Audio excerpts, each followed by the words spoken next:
My spouse dismissed our boy's crisis a mere stunt, tore up his therapy notes, and initiated CPS cases against me. So, I chose my children above him.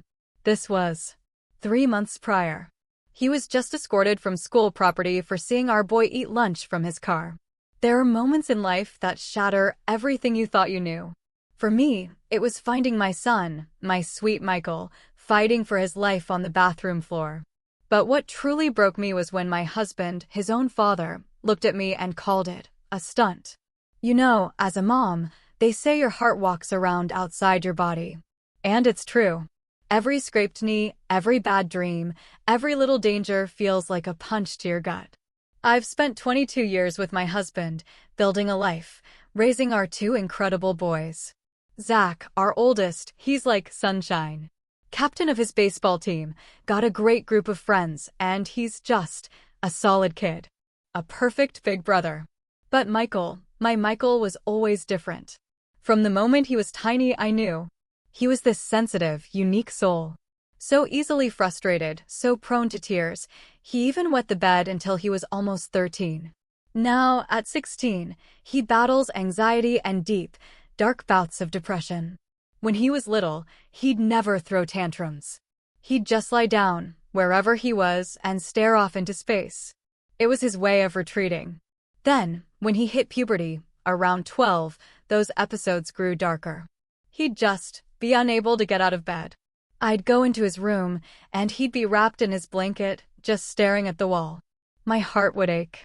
I'd ask him what was wrong, how I could fix it, but all he could say was that he was sad, and he didn't know why.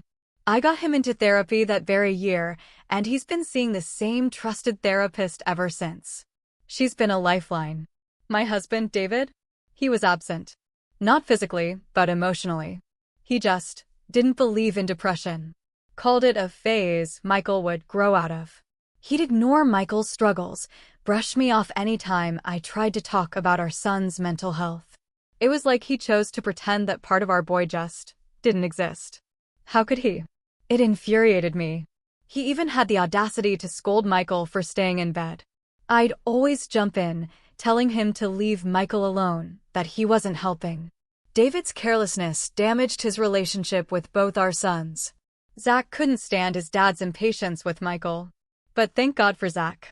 He was Michael's unwavering shield. Always protective. When Michael was having a rough week, Zach would literally sleep on his floor, just to be there. He'd put on movies, YouTube videos, anything to try and coax Michael out of that dark place. It was hard on Zach too, watching his brother suffer. We had so many late-night talks about how he could best support Michael. Years went by, but Michael's struggles persisted. He'd have a few good weeks, then one morning he wouldn't come down for breakfast. And I'd know. He was back in that hole. It broke my heart every single time. As his mother, I would have done anything to take his pain away. We tried everything. Multiple antidepressants, different therapists, specialists. Nothing seemed to truly help. Yet, when he was active, when the darkness lifted, he was brilliant. A straight-A student, despite the social anxiety that gripped him at school. He devoured nonfiction, a walking encyclopedia of knowledge. He loved history, and I knew he had a bright future ahead. Then came the day that changed everything. We were in the kitchen, and Michael was animatedly telling me about something he'd learned in history class. And then, out of nowhere, he said, "If I grow up, I think I want to become a history professor." If I grow up. Those words, they punched the air right out of my lungs. I stopped dead, turned to him, and asked him why he used the word if. I told him he was going to grow up into a strong, healthy man with his whole life ahead of him. He just shrugged. I wrapped him in the tightest hug I could without hurting his fragile spirit. My son was vulnerable, so emotionally raw. And that's why, when I think about what David did, the cruelty, I could just scream. For 3 weeks, those 2 words haunted me. If I grow up. They echoed in my mind while I made breakfast, drove to work, lay awake at night, straining to hear any sound from Michael's room. I started checking on him multiple times a night, quietly opening his door, just to make sure he was still breathing. Zach noticed. And soon, he was doing the same. We'd pass each other in the hallway at 2 a.m., like ships in the night, both pretending we were just getting water. That Tuesday morning started like any other bad day. Michael didn't come down for breakfast. My heart sank. I climbed the stairs, a blueberry muffin, his favorite, in hand, and gently knocked on his door. No answer. I pushed it open. Empty bed. Covers thrown back. The bathroom door was closed, but I could see light underneath. I knocked again. Michael, honey, you okay in there? Silence. My hand trembled as I tried the handle. Locked. My heart started racing, a frantic drum against my ribs. I pounded harder. Michael, open the door right now. Nothing. I sprinted to our bedroom, grabbing the tiny key we kept hidden above the doorframe for emergencies. My fingers fumbled with it, clumsy with terror, as I heard Zach's footsteps thundering up the stairs. Mom, what's wrong? I finally got the door open, and everything just stopped. Michael was on the floor, unconscious. An empty bottle of pills scattered beside him. His lips had a bluish tint, and there was vomit pooled near his head. I dropped to my knees, my hands shaking so violently I could barely move. I turned him on his side, my fingers desperately searching for a pulse. Weak, but there. Call 911. I screamed at Zach, who stood frozen in the doorway, his eyes wide with horror. He snapped into action, pulling out his phone, his voice cracking as he gave our address. I heard him say the words, suicide attempt and OD. I held Michael's head in my lap, stroking his hair, begging him, stay with me, baby. Please, just stay with me. The paramedics arrived in what felt like hours, but was probably only minutes. They gently but firmly pushed me aside, their movements precise. Oxygen mask, for line, vital signs called out in clinical, detached tones. They loaded him onto a stretcher, and I climbed into the ambulance without thinking. Zach said he'd call his father and follow in his car. The ride to the hospital was a blur of beeping machines and medical jargon. They pumped his stomach in the ER while I stood there, helpless, watching them work on my baby. A nurse eventually led me to a waiting room where I sat, still in my pajamas, Michael's vomit staining my shirt. David burst through the doors about 45 minutes later. His face was red, and for a second, I thought it was panic. But then I recognized it. It was pure, unadulterated fury. How could he do this to us, were his first words. Not, is he okay? Not, what happened? But, how could Michael do this to us? He's stable, I said, my voice numb. They're moving him to the ICU for monitoring. This is ridiculous. David paced the small room like a caged animal. We give him everything. Everything. And this is how he repays us? With this stunt. Stunt? I stared at him in disbelief. Our son tried to kill himself, and you think it's a stunt? What else would you call it? He's looking for attention, Sarah. We need to stop coddling him. Zach, who had been silent in the corner, suddenly stood up. Are you serious right now? Don't be dramatic, David snapped. He knew we'd find him. If he really wanted to, he would have done it right. Something inside me just snapped. Something broke beyond repair. But before I could respond, a doctor appeared in the doorway. Dr. Patel. She had kind eyes but a serious expression. Mr. and Mrs. Thompson, your son is awake. He's groggy but responsive. However, given the circumstances, we're placing him on a 72-hour psychiatric hold for evaluation. Is that really necessary? David crossed his arms. Can't we just take him home? Dr. Patel's expression hardened slightly. Mr. Thompson, your son ingested a potentially lethal dose of medication. The hold is mandatory. He needs psychiatric evaluation and monitoring. This is ridiculous, David muttered. But the doctor had already turned to lead us to Michael's room. My baby looked so small in the hospital bed, hooked up to monitors and IVs. His eyes were closed, but fluttered open when I touched his hand. Mom, his voice was hoarse, barely a whisper. I'm here, baby. I'm right here. Tears leaked from the corners of his eyes. I'm sorry. I'm so sorry. Shoo, don't apologize. Just rest. David stood at the foot of the bed, his jaw clenched. You scared your mother half to death. Do you have any idea what you put us through? Michael's heart rate spiked on the monitor. I squeezed his hand and shot David a warning look. Not now, I hissed. When then, Sarah? When do we address this? This selfishness. Dad, stop. Zach moved between David and the bed. Just stop. A nurse appeared, clearly alerted by the monitor changes. I'm going to have to ask you all to step out for a moment. We need to keep him calm. In the hallway, David exploded. This is what comes from all your coddling. Years of therapy, medications, special treatment, and look where it's gotten us.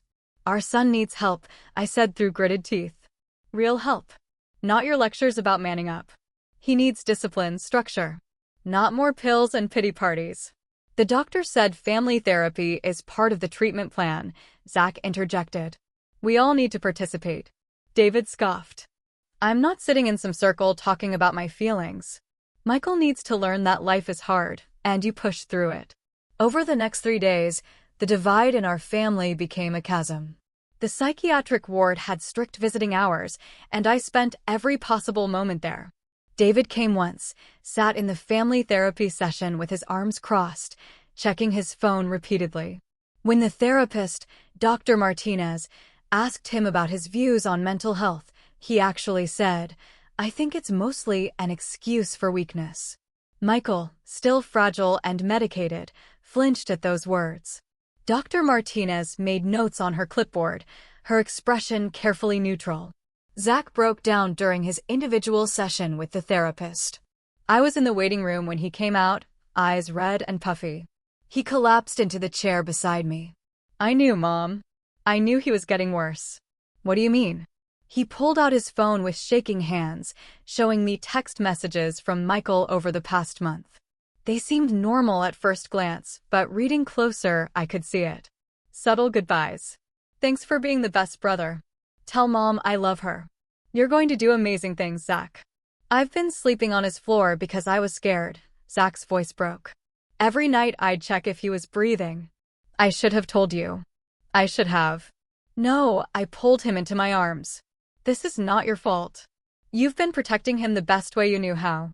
When Michael was released after the hold, Dr. Martinez pulled me aside. Mrs. Thompson, your son is in a very precarious state. The home environment needs to be supportive and understanding. I'm concerned about your husband's attitude. I'll handle it, I promised, though I had no idea how. The ride home was silent. Michael sat between Zach and me in the back seat while David drove. I could see David's jaw working in the rearview mirror. Could feel his anger radiating through the car. At home, I prepared Michael's room with fresh sheets, his favorite snacks, new books I'd picked up. He managed a small smile when he saw them. Thanks, Mom. There are going to be some changes around here, David announced from the doorway. No more lying in bed all day. You'll be up by 7 a.m. every morning. No exceptions. David, I started. No, Sarah. We tried it your way. Now we do it mine. He turned to Michael. And these. He grabbed the therapy journals from Michael's desk. No more pity parties on paper. You need to focus on the future, not wallow in negativity. Michael's face crumpled. Those are private. Nothing is private when you pull a stunt like this. You lost that privilege. Get out, I said quietly, my voice deadly calm. David turned to me, eyebrows raised. Excuse me. Get out of his room. Now. I stood, moving between David and Michael. Get outside. David stormed off, taking the journals with him. I heard his heavy footsteps down the stairs, the slam of his office door. That night, I found Zach back on Michael's floor with his pillow and blanket. You don't have to, Michael started. Yes, I do, Zach said firmly. Until you're better, however long it takes. I brought them both hot chocolate and sat on the floor with them. We didn't talk about what happened. Just watched stupid videos on Zach's phone until Michael's medication made him drowsy. The next few days established a horrible new pattern. David would bang on Michael's door at 7 a.m. sharp, demanding he get up. If Michael didn't respond immediately, David would storm in and yank the covers off. I intervened every time, leading to screaming matches that made Michael retreat further into himself. You're making him worse. I shouted one morning after David had left for work. At least I'm doing something, he shot back. Your approach nearly got him killed. Then the extended family started calling. I discovered David had been telling everyone Michael had accidentally taken too many pills. He was erasing our son's pain-to-save face. Aunt Linda thinks I mixed up my medications, Michael told me one afternoon, his voice flat. Dad told her I was confused because of all the different pills you had me on. My hands clenched into fists. Your father is misguided. What happened wasn't an accident, and it's not your fault. You're sick, baby. And sick people need treatment, not shame. The breaking point came 2 weeks after the hospital. I'd had to run to the pharmacy for Michael's new prescription. Zach was at baseball practice.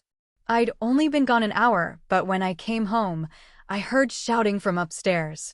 My blood ran cold. I ran up to find David physically dragging Michael out of bed. Michael was sobbing, trying to curl into a ball while David pulled at his arms. Get up. Get up. I'm sick of this act. Stop. I dropped the pharmacy bag and rushed forward. Let go of him. He needs to learn. Zach appeared in the doorway, still in his baseball uniform. He took in the scene, and something dark, something primal, crossed his face. He crossed the room in 2 strides and shoved David away from Michael. Hard. You're going to kill him. Zach screamed, positioning himself between his father and brother. Don't you get it? You're going to *****ing kill him. David, shocked by the physical confrontation, stepped back. How dare you? How dare you? Zach's voice cracked. He's sick. He's not weak. He's not attention-seeking. He's sick. And you? You make him feel like he's worthless for something he can't control. This is what your mother's coddling has done, David said coldly. Turned you both soft. Get out, I said. My voice was deadly calm as I knelt beside Michael, who was shaking on the floor. Get out of this room right now. David left, slamming the door so hard a picture fell off the wall. I held Michael while he sobbed. Zach sat on his other side, rubbing his back. We stayed like that until Michael's breathing evened out and he fell into an exhausted sleep. That night, after I'd gotten Michael settled with Zach standing guard, I went looking for the therapy journals.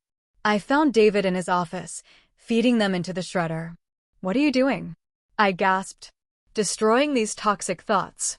He needs to move forward, not dwell on. I lunged for the shredder, unplugging it. But half the journals were already destroyed. Years of Michael's private thoughts, his work with Dr. Martinez, gone. Those were his. Those were part of his treatment. Treatment? David scoffed. For years of treatment, and he still tried to pull this stunt? The treatment isn't working, Sarah. The treatment is the only thing keeping him alive. I clutched the remaining journals to my chest. And you? You're destroying it. You're destroying him.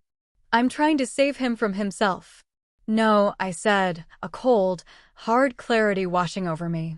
You're trying to save yourself from the embarrassment of having a son with mental illness. Something in my voice must have alerted him because David's eyes narrowed. What are you saying? I'm saying you need to leave. Tonight. Pack a bag and go to your brother's. You can't be serious. I've never been more serious in my life. You're a danger to our son. You leave tonight, or I call the police and report you for child endangerment. Child endangerment. For trying to get him out of bed. For physically assaulting a mentally ill minor? For denying him medical care? For destroying his medical documents? Yes, David. Child endangerment. We stared at each other across the ruins of Michael's journals. 22 years of marriage, and it came down to this moment. My son or my husband. It wasn't even a choice. David packed in silence while I sat in Michael's room. I could hear drawers slamming, muttered curses. Zach sat with me, neither of us speaking. We both knew this had been coming. Maybe we'd known for years.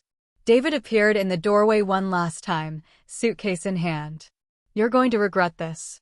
When he's 30 and still living in your basement, unable to function, you'll realize I was right. If he makes it to 30, I said quietly, I'll consider that a victory. He left without another word. I heard his car start, pull away. The house felt immediately lighter, like a storm had finally passed. Mom. Michael's voice was small in the darkness. Yeah, baby. Is Dad gone for now? Yes. There was a long pause. Then, good. Zach squeezed my shoulder. We sat in the darkness. Our broken little family of 3. But for the first time in years, I felt like we could breathe. Tomorrow would bring lawyers and custody papers and difficult conversations. But tonight, my boys were safe. And that was enough. The next morning, I called Dr. Martinez and told her what had happened. She immediately offered to write a letter for the custody hearing, documenting David's refusal to participate in treatment and his harmful attitudes toward Michael's condition. "I've been concerned about the home dynamic for some time," she admitted. Michael often spoke about feeling like a disappointment to his father. The separation might actually be beneficial for his recovery. I made an appointment with a family lawyer that afternoon. Zach came with me, insisting he wanted to testify about what he'd witnessed. The lawyer, a kind woman named Patricia, listened to our story with growing concern. The physical altercation, the destruction of medical documents, the refusal to acknowledge the suicide attempt. "We can build a strong case for emergency custody and a restraining order," she said. "The fact that your older son witnessed much of this will be helpful." That evening, as I was making dinner, my phone rang. David's brother. "Sarah, what's this nonsense about you kicking David out? He says you've lost your mind." "He's a danger to Michael," I said simply. "Oh, come on." David told me about the attention-seeking behavior. "The boy needs discipline, not." I hung up. I didn't have energy for another person who didn't believe in mental illness. Over the next few days, a pattern emerged. David's family called to scold me. My family called to support me. But more importantly, Michael started coming downstairs for meals without being forced. It was a small thing, but it felt monumental. "I can breathe," Michael told Dr. Martinez at his next appointment, which I was invited to join. I didn't realize how much energy I was spending trying to not disappoint him until he was gone. Dr. Martinez leaned forward in her chair, her expression thoughtful. "That's significant progress, Michael. How are you feeling about the medication adjustments we made?" "Better," Michael admitted quietly. "The new combination doesn't make me feel as foggy." I watched my son carefully, noting the way he sat up straighter without David's looming presence. It had only been a few days, but already I could see subtle changes. He made eye contact more. His shoulders weren't constantly hunched in a defensive posture. The session ended with Dr. Martinez requesting to speak with me privately. Michael headed to the waiting room where Zach was doing homework, and I braced myself for whatever concerns she might have. "Sarah, I need to be frank with you," she began, closing Michael's file. The environment at home was actively hindering his recovery. His father's attitudes were reinforcing every negative thought pattern we've been working to address. This separation, while difficult, may be exactly what Michael needs. I nodded, feeling both validated and guilty. "I should have done something sooner." "You're doing something now. That's what matters." She paused, choosing her words carefully. "I'm recommending intensive outpatient therapy for Michael. 3 sessions a week initially, and I'd like to include Zach in some family sessions if he's willing. He's been carrying a tremendous burden." That evening, I found Zach and Michael in Michael's room. The two of them working on history homework together. It was such a normal scene that it made my chest tighten. This is what we'd been missing. Simple, peaceful moments without the threat of David's judgment hanging over us. "Mom, can you help me with this essay?" Michael asked, looking up from his laptop. "It's about the French Revolution, and I want to make sure I'm explaining the economic factors correctly." I sat on the edge of his bed, reading through his draft. His writing was brilliant as always, but I could see where his confidence wavered, where he second-guessed himself. We worked through it together, Zach chiming in occasionally with suggestions. The doorbell rang just as we were finishing up. My stomach dropped. I wasn't expecting anyone. "I'll get it," Zach said, but I stopped him. "No, I will." I peered through the peephole to see David's mother standing on our porch, her expression stern. I took a deep breath and opened the door. Sarah, her voice, was ice cold. "I'm here to talk sense into you." "This isn't a good time, Margaret." She pushed past me into the house. 22 years of marriage and you throw it away because David tried to help his son? Have you lost your mind? "Margaret, please keep your voice down. The boys need their father." She whirled on me, her face flushed. "David told me everything. How you coddle Michael. How you've turned him weak with all these therapists and pills. That boy needs discipline. Not. That boy tried to kill himself. The words exploded out of me, a primal roar. Your grandson took an entire bottle of pills and nearly died. And your son's response was to call it attention-seeking. Margaret's expression didn't soften. Because that's what it was. David said if he'd really meant it, he would've. Get out. My voice was deadly quiet. Get out of my house right now. You can't. I can and I will. This is my home, and you're not welcome here if you're going to spread David's poison about my son's illness. She left in a huff, but not before warning me that I'd regret this, that David would fight for custody, that I was ruining my children. I locked the door behind her and leaned against it, shaking. Mom? Zach appeared at the top of the stairs. We heard shouting. Just your grandmother. It's handled. Michael appeared beside his brother, his face pale. She thinks I'm faking, too, doesn't she? I climbed the stairs and pulled both my boys into a hug. What she thinks doesn't matter. What matters is that you're getting better, and we're going to keep you safe. The next few weeks fell into a new routine. Michael attended his intensive therapy sessions, and slowly, incrementally, he began to improve. He started showering regularly again. He came downstairs for breakfast most mornings without prompting. He even laughed at one of Zach's terrible jokes during dinner. But David wasn't giving up quietly. The calls from his family continued, each one more hostile than the last. Then came the letters from his lawyer. He was demanding joint custody, claiming I was an unfit mother who was medically abusing our son with unnecessary psychiatric treatment. Patricia, my lawyer, was reassuring but honest. He's going to make this ugly. We need to document everything. Every therapy session, every improvement, every interaction. I started keeping meticulous records, photos of Michael doing homework, eating meals, spending time with friends who started visiting again. Zach wrote a detailed statement about what he'd witnessed over the years, including the physical altercation. Dr. Martinez prepared a comprehensive report on Michael's treatment history and David's refusal to participate. The court date was set for 6 weeks out. In the meantime, David was granted supervised visitation, which Michael was required to attend. The first visit was scheduled for a Saturday afternoon at a neutral location, a family counseling center. That morning, Michael couldn't eat breakfast. He sat at the kitchen table, pushing scrambled eggs around his plate, his hands trembling. I don't want to see him, he whispered. I know, baby, but it's just for 2 hours. The supervisor will be there the whole time. What if he says things? What if he?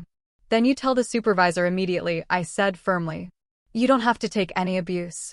The court appointed the supervisor specifically to protect you. Zach drove us to the counseling center. He couldn't go in. The visit was just for Michael and David, but he insisted on waiting in the parking lot. I walked Michael to the door where a kind-looking woman named Mrs. Park introduced herself as the supervisor. I'll be in the room the entire time, she assured us. If you feel uncomfortable at any point, Michael, just let me know. I watched my son walk into the building, his shoulders hunched, looking smaller than his 16 years. The next 2 hours were the longest of my life. Zach and I sat in the car, neither of us speaking, both of us watching the door. When Michael finally emerged, his face was blotchy and red. He climbed into the back seat without a word. It wasn't until we got home that he finally spoke. He brought photo albums, Michael said quietly.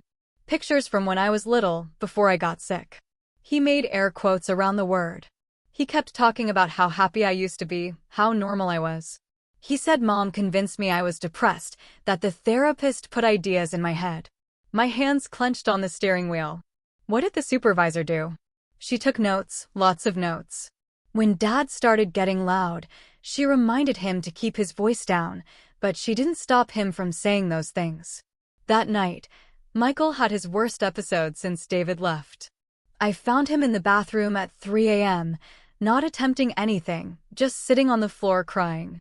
Zach was already there, sitting beside him, their shoulders touching.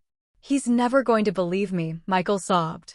He's never going to see me as anything but broken and disappointing. I sat on Michael's other side, the 3 of us crowded onto the cold bathroom floor. Then that's his loss, I said fiercely. Because I see a brilliant, brave young man who fights every single day against an illness that would crush most people. I see someone who, despite everything, still gets straight A's and helps his brother with math homework and makes me laugh with his history facts. But what if the court believes him? Michael's voice was small. What if they make me live with him? That's not going to happen, I said with more confidence than I felt. We have documentation. We have Dr. Martinez. We have the truth. The supervised visits continued weekly, each one chipping away at Michael's progress. David never directly violated the rules, but he found ways to undermine everything. He brought Michael's old sports trophies, reminiscing about when his son was normal. He questioned every aspect of Michael's treatment within earshot of the supervisor. He even brought articles about over-medication and false depression diagnoses. After the fourth visit, Mrs. Park pulled me aside. I'm documenting everything, she said quietly. Mr. Thompson's behavior is concerning. He seems unable to accept your son's medical condition. Small comfort, but I'd take what I could get. The breaking point came during the sixth visit. I was in the waiting room when I heard shouting from inside. Mrs. Park's voice, sharp with authority. Then David's, angry and defensive. The door burst open and Michael ran out, his face white with panic. Mom, we need to go now. Mrs. Park followed, her expression grim. The visit is terminated. Mr. Thompson attempted to convince Michael to stop taking his medication. When Michael refused, Mr. Thompson became verbally aggressive. David appeared in the doorway, his face red. This is ridiculous. I'm trying to help my son by telling him his medication is poison. Mrs. Park's voice was steel. By saying his mother and doctor are conspiring to keep him sick? That's not help, Mr. Thompson. That's harmful. You're all part of it. David shouted. This whole system, drugging kids instead of teaching them to be strong. Security arrived to escort David out. Michael was shaking so badly I had to help him to the car. That night, he asked to sleep in my room, something he hadn't done since he was 7. I made a bed for him on the floor, and Zach joined us, dragging his mattress from his room. We were a fortress of pillows and blankets, protecting each other from the world. Patricia filed an emergency motion the next day to suspend visitation based on Mrs. Park's report. The judge granted it, pending a full hearing. David's response was swift and vicious. He filed a counter-motion claiming parental alienation, saying I'd turn the boys against him. The stress began affecting all of us. Zach's grades started slipping. He quit baseball, saying he needed to be home more. I caught him checking on Michael constantly. The worry lines on his young face broke my heart. You need to live your life too, I told him one evening. Michael wouldn't want you giving up everything for him. I'm not giving up anything, Zach said firmly. I'm choosing to be here. There's a difference. Michael surprisingly began showing a different kind of strength. The worse David's attacks became, the more determined Michael seemed to prove him wrong. He threw himself into his treatment, participating more actively in therapy, even joining a support group for teens with depression. I want to get better, he told Dr. Martinez during a session I was invited to join. Not because my dad thinks I'm faking, but in spite of it. I want to get better because I deserve to. Dr. Martinez smiled. That's the healthiest motivation you could have, Michael. Recovery for yourself, not to please or spite anyone else. 2 weeks before the custody hearing, David escalated again. He started showing up at places he knew we'd be, the grocery store, the pharmacy, even outside Michael's school. He never approached us directly, just watched from a distance. It was intimidating and frightening. Patricia immediately filed for a restraining order. This is harassment, she said. He's trying to intimidate you before the hearing. The restraining order was granted, but it didn't stop David's family from ramping up their campaign. His sister called to tell me I was destroying the family. His brother sent a letter saying I'd regret turning David's sons against him. Even family friends chose sides, most believing David's version of events.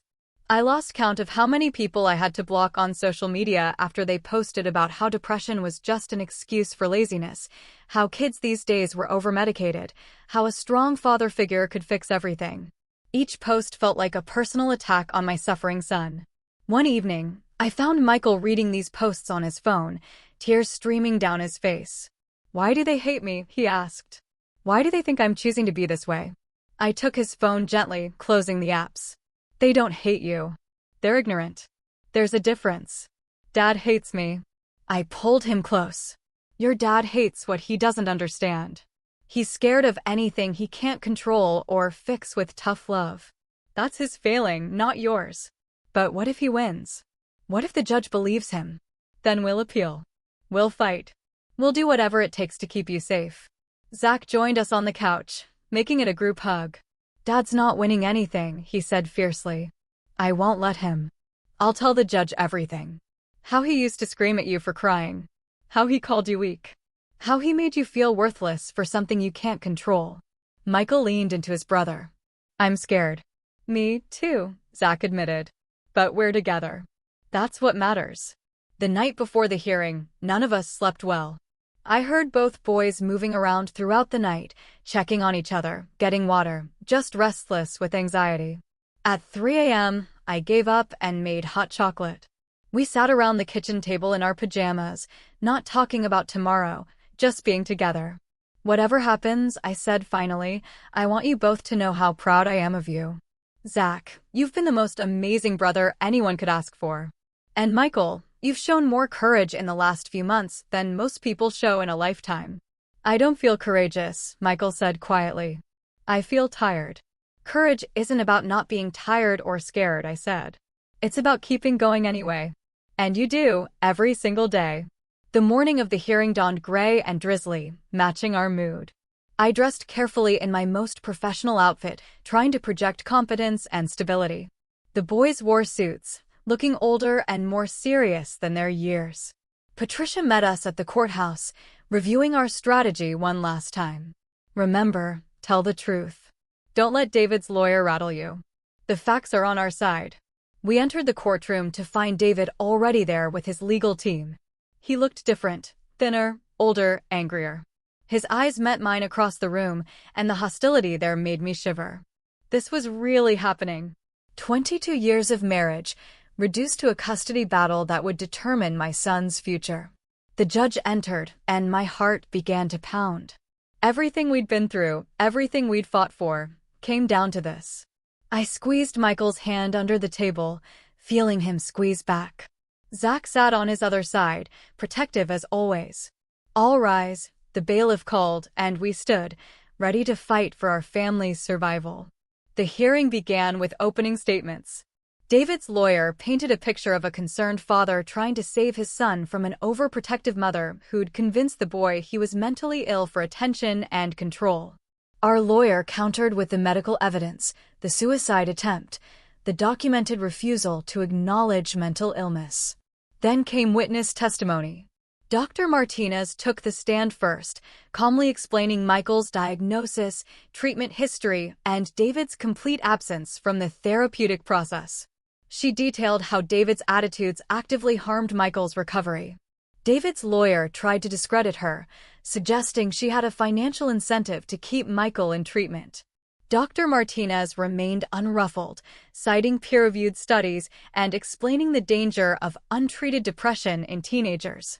Mrs. Park testified next about the supervised visits, particularly the final incident where David tried to convince Michael to stop his medication.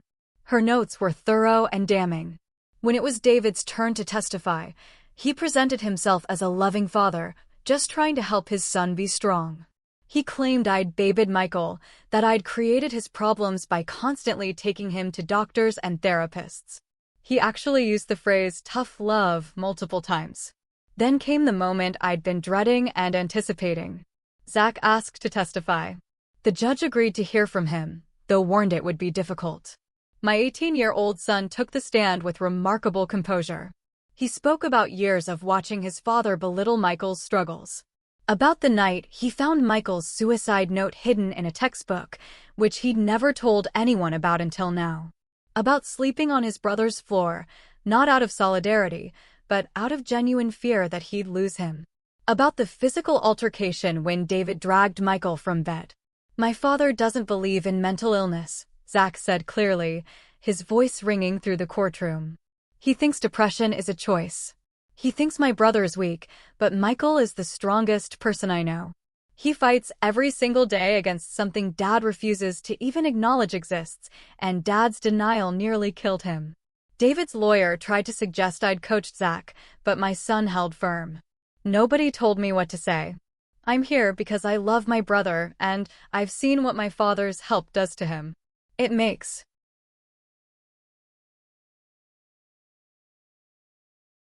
him want to die.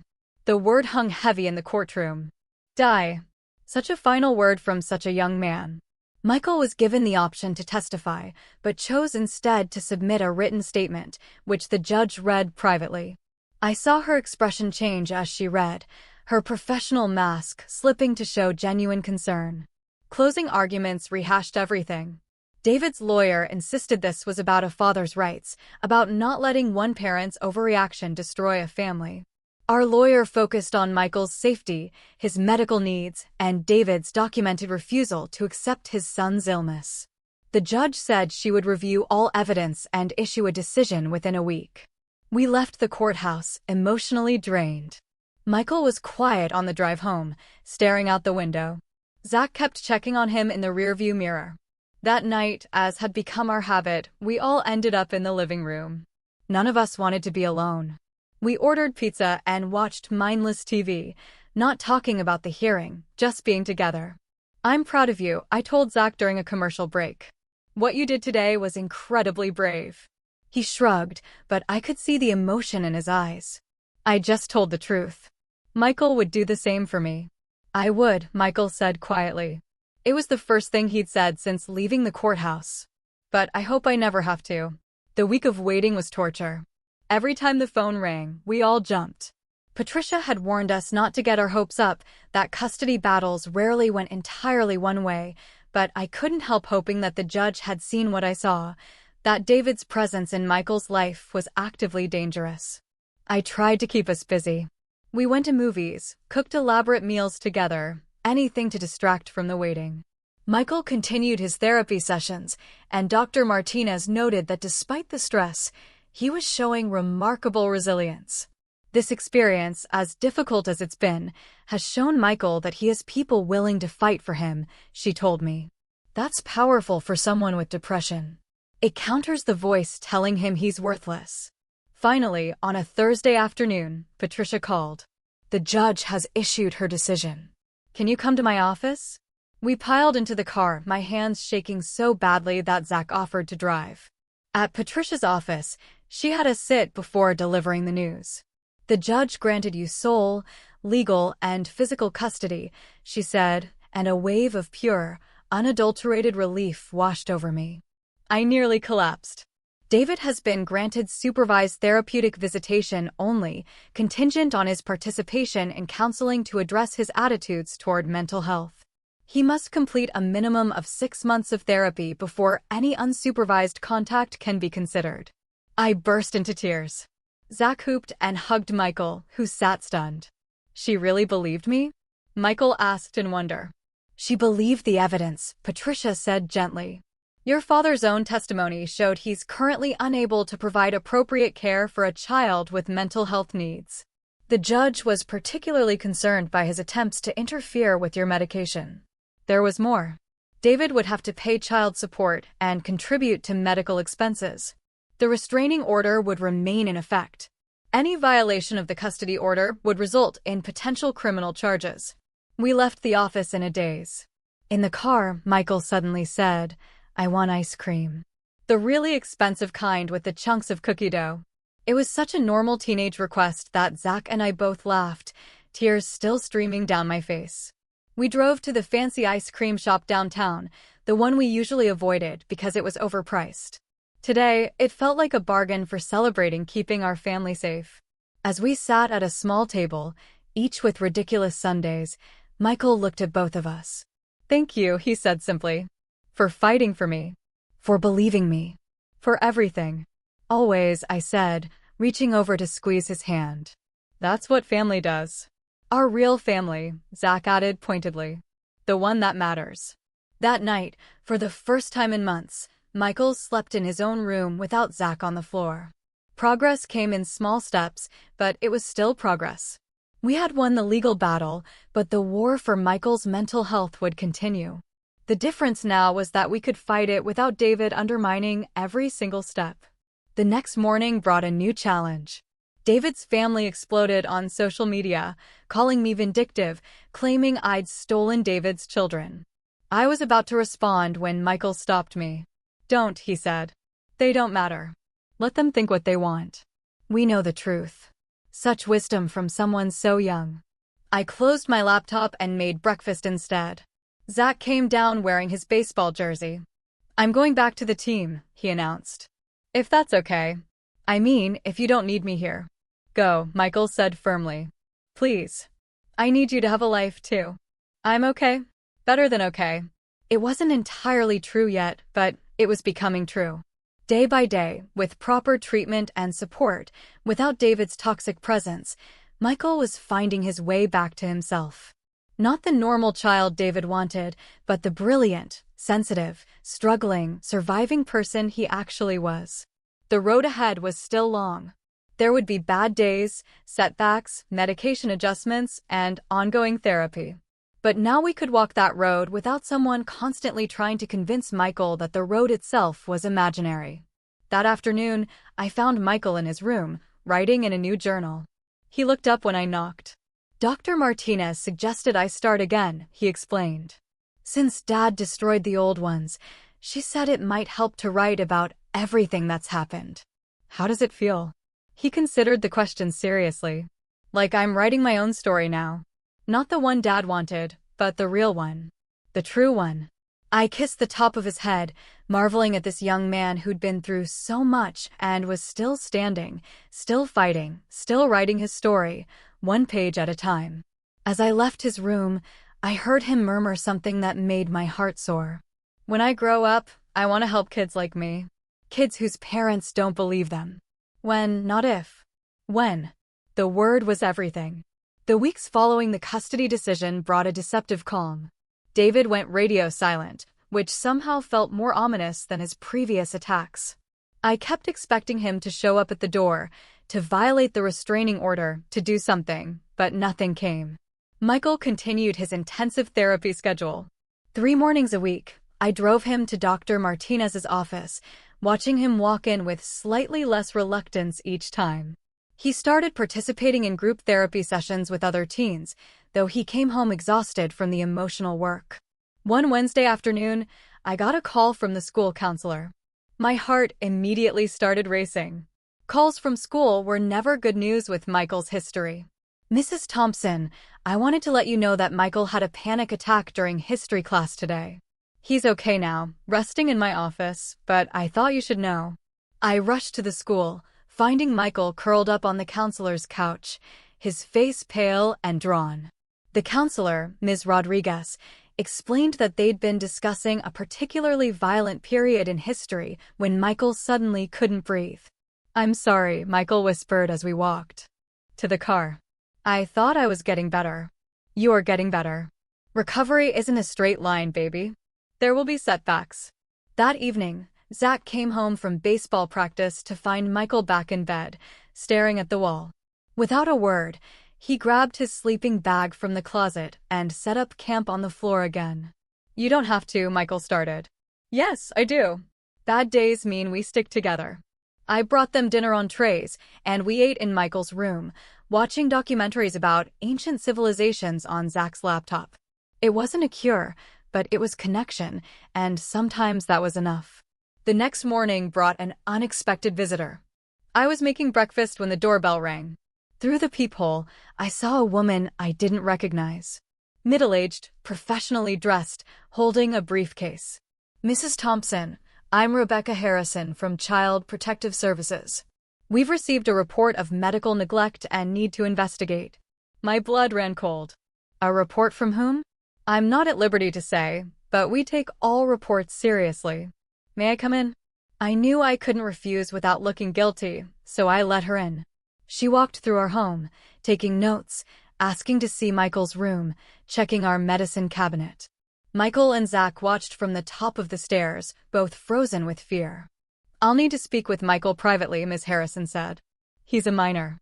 I have the right to be present, I countered. Of course, but I do need to ask him some questions. We sat in the living room. Michael pressed against my side as Ms. Harrison asked about his medical care, his therapy, his medications. She wanted to know if he felt safe at home, if anyone was forcing him to take medication he didn't want. Michael answered each question quietly but clearly, explaining his diagnosis, his treatment plan, how much better he'd been doing since his father left. Ms. Harrison took notes, her expression neutral. I'll also need to speak with his treatment providers, she said finally. And I'll need copies of all medical records. After she left, we sat in stunned silence. Then Zach exploded. It was Dad. It had to be Dad. He's trying to get us taken away. Michael started shaking. Can he do that? Can they take me away? No, I said firmly, though inside I was terrified. We have documentation. We have Dr. Martinez. We have the truth. Patricia confirmed our suspicions when I called her. David's within his rights to make a report, unfortunately. But given the custody ruling and his documented attitudes, CPS will likely see this for what it is. Retaliation. The investigation hung over us like a storm cloud. Ms. Harrison interviewed Dr. Martinez, reviewed Michael's medical records, even spoke to Mrs. Park about the supervised visits. Each step felt like another invasion. Another way David could hurt us, even with a restraining order in place. During this time, Michael's anxiety skyrocketed. He started having nightmares again, waking up gasping and crying. One night, I found him in the bathroom with scissors, not hurting himself, but staring at them with a terrifying blankness. I wasn't going to, he said when I gently took them away. I wanted to know I could. Does that make sense? It did, in a heartbreaking way. Control was something he had so little of. The next day, Dr. Martinez called an emergency session. She was more direct than I'd ever seen her. Michael, I need you to be completely honest with me. Are you having thoughts of hurting yourself? He nodded, tears streaming down his face.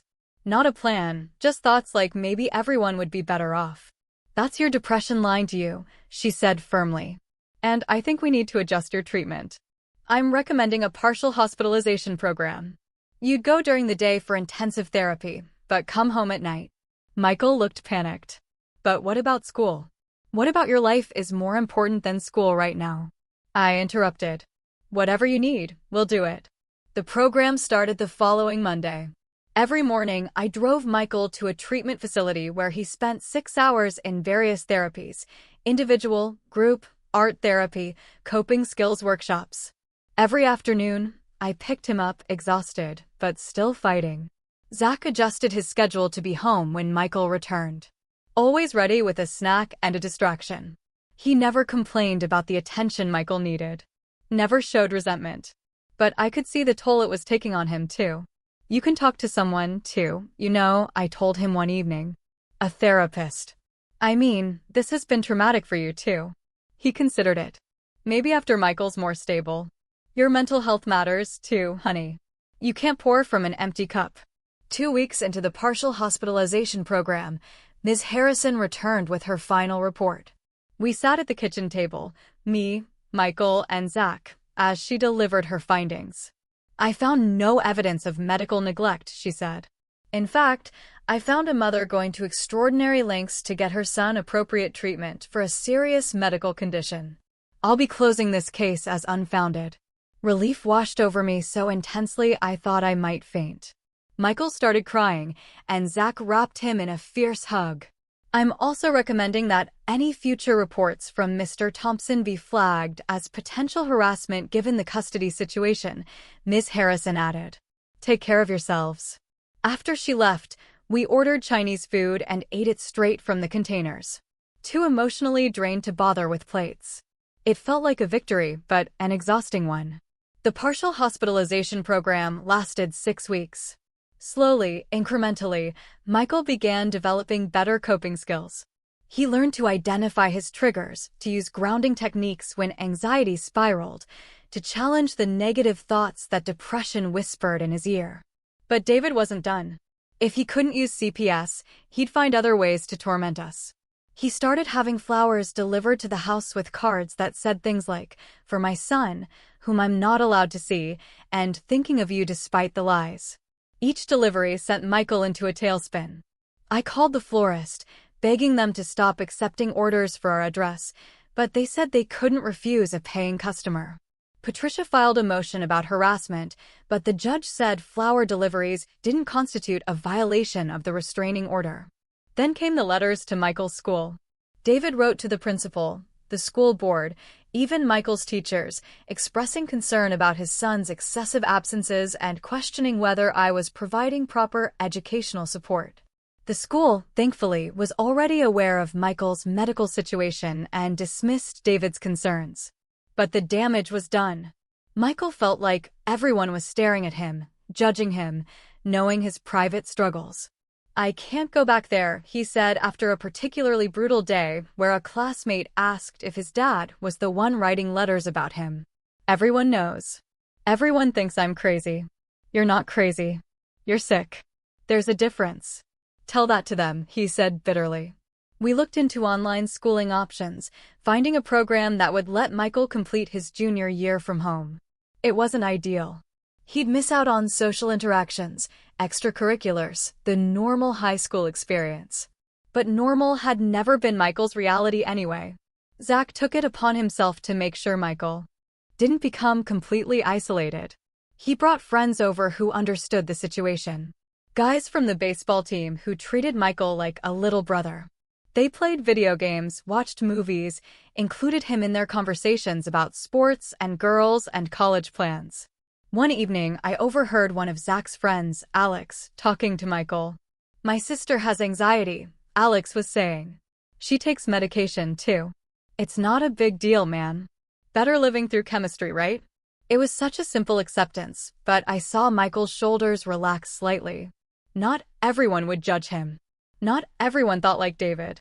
The supervised therapy sessions David was required to attend became another source of conflict. His therapist contacted Dr. Martinez to coordinate care, and the reports were concerning.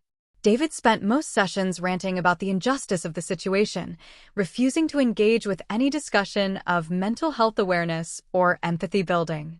"He's not participating in good faith," Patricia told me after reviewing the therapist's notes. "This actually works in our favor. The judge won't modify custody if he's not doing the work." But knowing David was forced into therapy he hated gave him another target for his anger. The flower deliveries escalated to other things. Magazine subscriptions we didn't want, food deliveries we didn't order, all requiring us to constantly refuse and return items. It was exhausting and clearly designed to wear us down. Michael's 17th birthday approached, and I wanted to make it special despite everything. We planned a small celebration, just us, Zach's girlfriend, Emma, and a couple of Michael's friends from his support group. The morning of his birthday, I made Michael's favorite breakfast, chocolate chip pancakes with whipped cream. He came downstairs in his pajamas, looking more rested than he had in weeks. 17, I said, kissing his forehead. "My baby's getting old." "Mom," he groaned, but he was smiling. Zach had gotten him a rare history book he'd been wanting. And Emma gave him a journal with a lock. "For your private thoughts," she said meaningfully.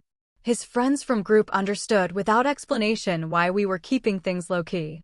We were just about to cut the cake when the doorbell rang. My heart sank. Deliveries on his birthday. Of course, David would escalate today. But it wasn't flowers. It was a process server with legal documents. David was suing for a modification of custody based on parental alienation and educational neglect for allowing Michael to do online school. I tried to hide the papers, but Michael had seen. His face went white. "He's trying again." "It's okay. He won't win. This is just desperation." But the damage to Michael's birthday was done. He retreated to his room, and even Zach couldn't coax him out. I found him later that night writing furiously in his journal, tears streaming down his face. "What are you writing?" I asked gently. "Everything. Everything he's done. Everything I remember, in case I need to testify again." My heart broke. 17 years old and documenting trauma for potential court use. This wasn't the childhood I'd wanted for him. Patricia was furious when I called her the next morning. He has no grounds. Michael's educational needs are being met. The therapy reports show he's not participating. This is harassment through the legal system. She filed a response and a counter-motion for David to pay my legal fees for frivolous litigation. The judge fast-tracked the hearing, recognizing the pattern of harassment. The hearing was mercifully quick. David's lawyer presented a weak case about online school being inferior, about Michael needing his father's influence. Our lawyer presented Michael's improved grades since starting online school, his consistent therapy attendance, and David's failure to participate meaningfully in his required counseling. The judge looked tired as she delivered her ruling. Mr. Thompson, I'm not only denying your motion. I'm warning you that continued frivolous filings will result in sanctions. Your son is receiving appropriate care and education. Your inability to accept his medical condition is not grounds for custody modification. David's face turned purple, but his lawyer kept him from speaking. As we left the courthouse, he broke free from his lawyer's grip and shouted across the parking lot. This isn't over. You can't keep my son from me forever. Security intervened, but Michael had heard. He was shaking as we got in the car. It's never going to end, is it? He's never going to stop. I wanted to lie, to promise it would get better, but Michael deserved honesty. I don't know, baby. But we'll handle whatever comes together. The next few weeks were tense. We waited for the next attack, the next legal filing, the next attempt to disrupt our lives. But surprisingly, nothing came.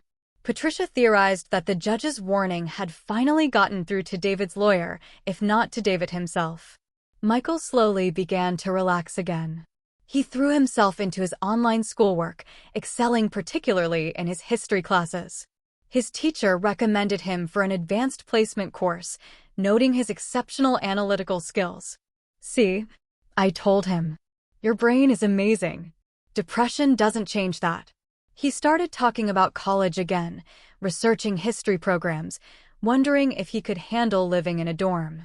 The If I Grow Up had fully transformed back to When I Grow Up, and I treasured every future-focused conversation.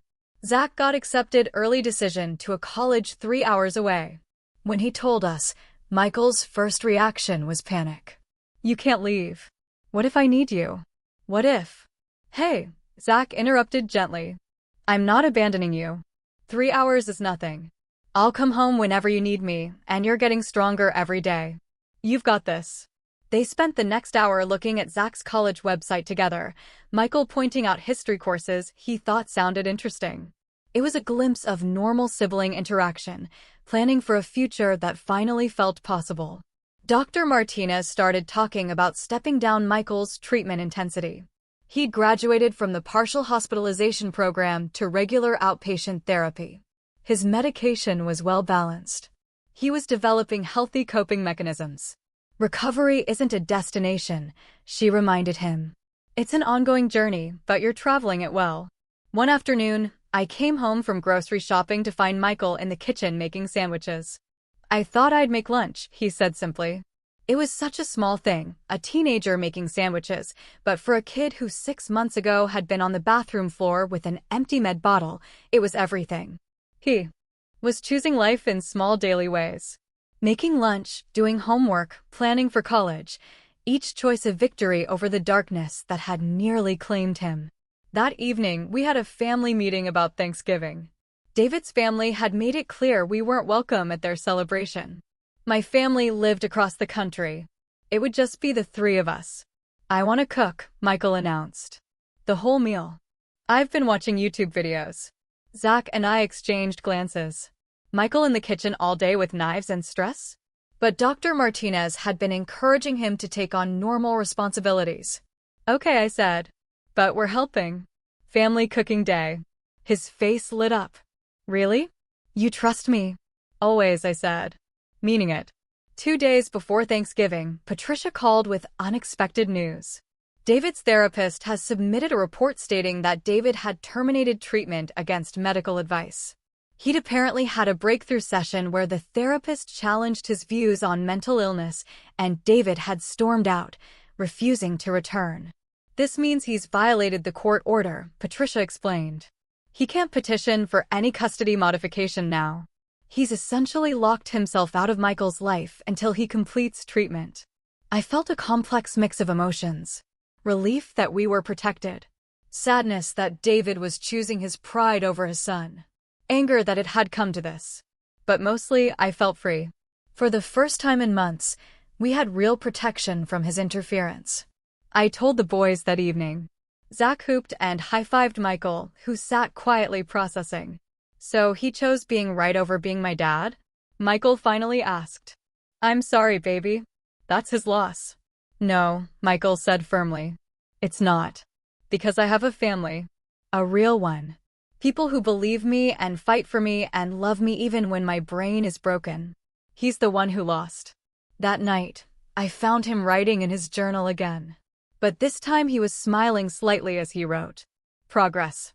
Thanksgiving arrived, gray and cold, but our kitchen was warm and full of laughter. Michael had planned an ambitious menu, and we spent the day chopping, stirring, basting, and occasionally burning things. The turkey was slightly dry, the mashed potatoes had lumps, and the pie crust was lopsided. It was perfect. As we sat down to eat, Michael raised his glass of sparkling cider. I want to make a toast. To making it through. To still being here. To family that's chosen, not just born. And to all the Thanksgivings to come. We clinked glasses, and I had to blink back tears. 6 months ago, I'd found him unconscious on the bathroom floor. Now he was toasting to future Thanksgivings. It wasn't a cure.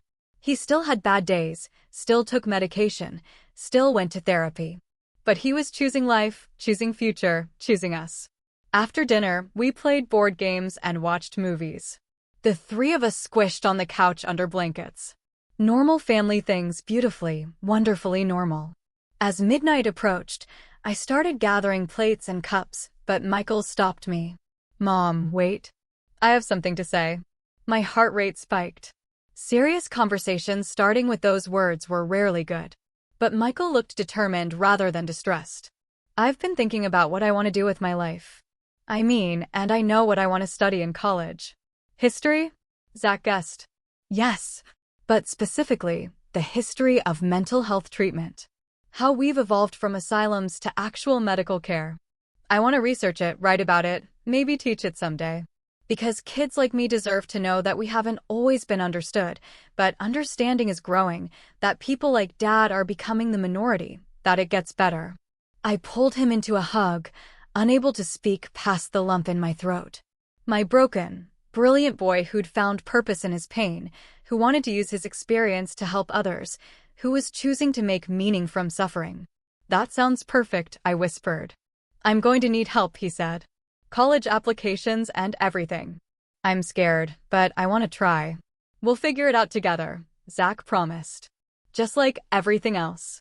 As we finally headed to bed, Michael paused at his doorway. Mom, thank you. For choosing me. For fighting for me. For believing me. Just, thank you. Always, I said. Every single time I choose you. He smiled. A real, genuine smile that reached his eyes. I know. That's why I'm still here. I watched him close his door, heard him getting ready for bed. Normal nighttime sounds. No checking if he was breathing. No fear of what I might find in the morning. Just my son, living his life, fighting his battles, writing his future. The war wasn't over. Depression doesn't just disappear. David might find new ways to harass us. There would be bad days, setbacks, challenges. But tonight, we were okay. We were together. We were family. And that was enough. Have you ever had to choose between protecting your child and protecting your marriage? Or fought for someone when others refused to see their pain? I'd really love to hear your thoughts in the comments below.